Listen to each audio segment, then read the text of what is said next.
This week's parashah is the most important parashah in the entire Torah. You may ask, why is this week's parashah the most important in the entire Torah? Well, let me tell you. Parashah Metzora continues dealing with the procedures around Sarat. We read about the details of what is to be done with one infected with Sarat and the offerings they are to bring for purification.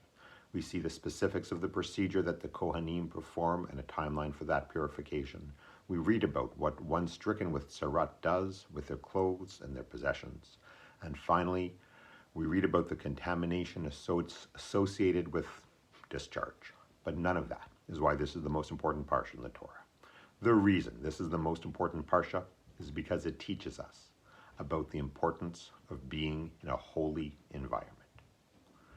You'll remember from last week that Sarat is generally understood to be a physical manifestation of a spiritual condition. Many associate it with the sin of Lashon Hara, but the exact nature of the spiritual condition isn't clear.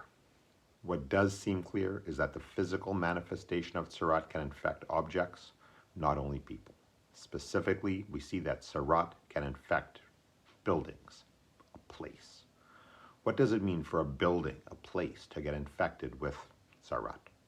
On a physical level, we can understand what it means for a place to be infected. Certainly living in today's world, having recently come through COVID, we understand that a virus can live on a surface and get into the air.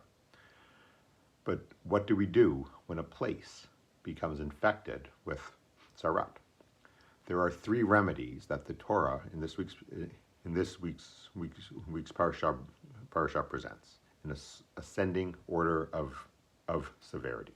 The simplest is to remove just one or two bricks that are showing signs of Sarat and replacing those. If that doesn't work, you scrape off the plaster that covers the walls and replaster the entire home. Finally, if none of that works, you have to totally destroy the home, bricks, timber, and all, and dispose of it outside the camp and build anew. On the physical level, this all seems very reasonable. If the infection is on the surface of a home, it can be washed away easily. Sometimes it's deeper, more pervasive, and you need to dispose of an object in whole or in part. Thankfully, COVID never required anyone to completely destroy their home to deal with the infection, but it's not that much of a stretch of the imagination to picture some other virus where that may well be the best course of action. I'm sure Hollywood has the screenplay ready. Okay, the physical understanding of these verses is a useful analogy. We understand viruses and infections, but the Torah isn't a medical textbook and Sarat isn't a physical infection. It's a spiritual one. What does it mean for a place to get a spiritual infection? When a sin infects a person, the solution is personal. Introspection, separation, teshuvah, purification. Last week in the opening of this week's parsha covers that. But sometimes none of that is going to work. Why? Because sometimes the source of the infection isn't inside of you. Sometimes the source of the infection is the place you find yourself in. What do you do when your place is the source of the infection? What do you do when your community or social circle or school or, heaven forbid, your home is the source of the infection? Sometimes the solution is relatively simple.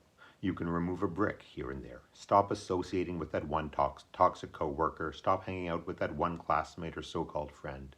Fight to change that one institutional policy that's causing problems. If the infection is isolated, this can work. A slight change in the makeup of your situation could be enough to bring purification. Sometimes the situation is more severe, more pervasive. Changing one person or policy might not be enough. The group or institution might not be rotten to its core, but it needs a full makeover. You need to scrape it down to the brick and replaster the whole thing. Tear down the harmful behaviors and replace them with behaviors that are more healthy.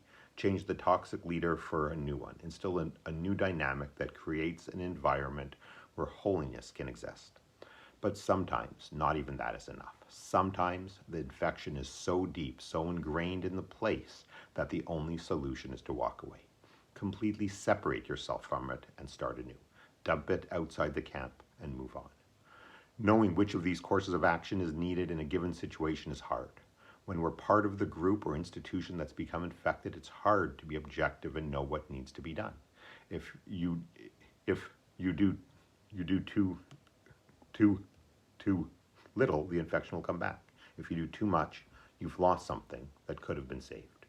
That's where the Kohen comes in. An impartial, trained observer is sometimes needed to examine the home, the building, the group, or the institution and guide you on what you need to do to fix it. Is it fixable, or do you need to completely step away? Can you replace a single brick, or do you need to tear it all down? All the Purell in the world won't help if you don't root out the source of the infection.